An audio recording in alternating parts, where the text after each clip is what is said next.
Thank you, sir. We now have 3 separate questions, which will be asked of each of the individuals speaking this evening. Each individual will be given 1 minute to answer the question, and we'll start off in the same order we just did. Mr. Harmon will begin first. What do you plan to do to implement Okaloosa County school safety for our students at all school levels? What we would do for safety would be, first we would work with our sheriff department. We have resource officers in all of our schools here in Okaloosa County now. Right now we heard our candidates speak on our infrastructure at our schools, how old they are. One of the candidates said that patching up our schools and putting security bars on our schools, it's just like putting a Band-Aid on a shack or something, a lock on a shack. That is correct. But what takes place for safety in our school will start out with training, educating our teachers. I don't know if the question is going to come up about our teachers with guns in school. We all know that that's a no. I'm not scared to say that. The signs are going up so fast with 30 seconds for time. But anyway, to answer your question, we will educate our teachers and our students on safety needs and safety issues. We do have an issue across America, across the world with gun shooting and gun violence. We know that's real, but we do have to do something, and we need to address it with training and using the resources that we have, which will be our safety resource officers, our sheriff department. They can put on trainings and seminars in our school, and my time is up. I hope I answered your question. Next speaker, Mr. White, the same question, please. Thank you. Yes, Lamar White. And I guess the first thing I want to say is I appreciate Mr. Harmon's comment that I might opt to be the superintendent, but that's not what I'm running for. But I really don't appreciate the comment that the school board has lost their integrity, because quite frankly, that's not true. So I just felt like I needed to speak to that right off the bat.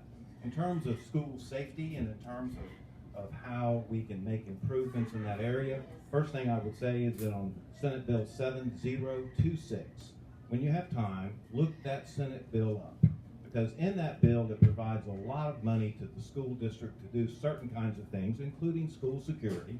I think you probably know that under my tenure as your school board member, our Sheriff's Resource Officers Program was ranked the #1 Sheriff's Officers Resource Program in America. So our SROs are wonderful. Now, security issues, those are things that, quite frankly, because they're security, we can't really talk about. But I will tell you that I'm very involved in that matter. I was the principal, and I know a little bit about all that. Thank you.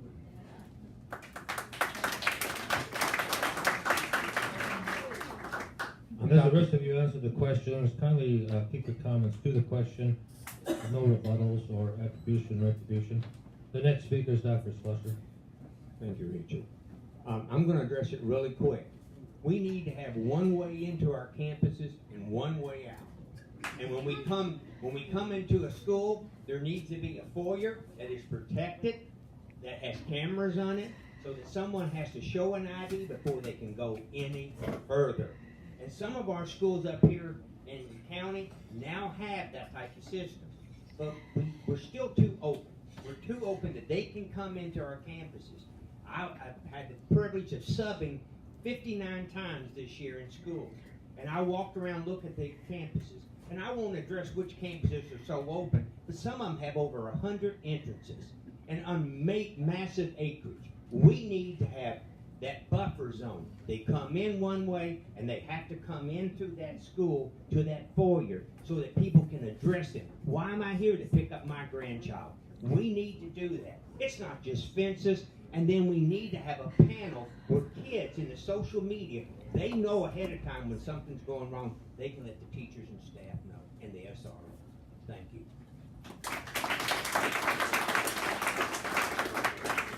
Mr. Evanchyk, any question? Yes, thank you. I'd like to take I'd like to take another look at safety. We've talked a lot about the infrastructure and so forth, but again, going back to my experience in the classroom, let's look at our counselors. Our counselors are overworked. Those men and women who work in counseling, because I've had people say, why can't the counselors meet with them and see what's going on with these kids? They do, but we only have 3 counselors in most of your high schools, and so we need to look at that, and we need to add some personnel that have training, particularly in mental health. We need to start from the inside, not just boarding up the windows. That's important. what we have to do on the outside, but we need to look at that on the inside. Again, we need to work with our community on mental health issues, which has been something we've not been addressing in communities for a long time, and we need to do that. In addition, we need to have some programs for students so that they know when to recognize some problems in their peers, and also that they don't have any fear of letting adults know when students are having problems. Thank you.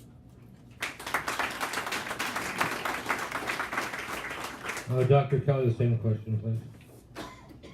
Thank you so much. As you know, that's been an issue that I've addressed almost every time I've spoken with you. And I will say that we should follow the statutes as far as funding. We do have hardening funds now for school districts, and we're already beginning to look in our school district, I believe, for ways to use those funds.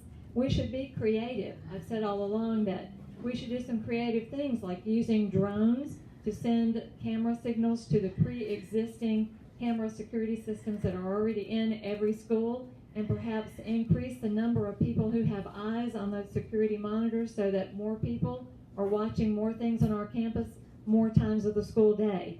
We should certainly address mental health issues and not put any more burdens on our teachers.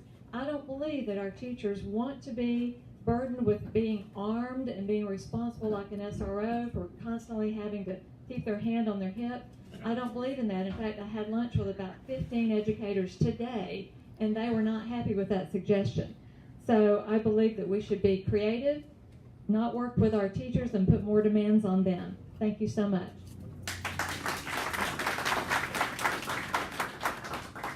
Dr. McAllister, same question.